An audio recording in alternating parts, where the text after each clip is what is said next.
Bulan Budaya 2025 di Kota Makassar berlangsung meriah dengan berbagai atraksi seni dan karnaval budaya. Acara ini dihadiri langsung oleh Wali Kota Makassar Munafri Arifuddin bersama ribuan masyarakat. Puluhan komunitas, sanggar seni, hingga paguyuban dari dalam dan luar Sulawesi Selatan ikut ambil bagian.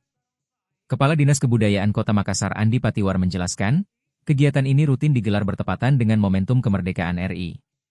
Bulan budaya ini sekaligus menjadi sarana kita menyaksikan ritual dan atraksi seni tradisional, jelasnya. Ritual Pasili Songkabala dan pembacaan Barasanji menjadi daya tarik utama sebelum malam ditutup dengan peresmian museum. Museum yang diluncurkan di malam hari diharapkan mampu memperluas akses masyarakat terhadap warisan budaya. Kami menargetkan 27.000 pengunjung dan menjadikan museum sebagai ruang kreatif seni budaya, kata Andi Patiwar.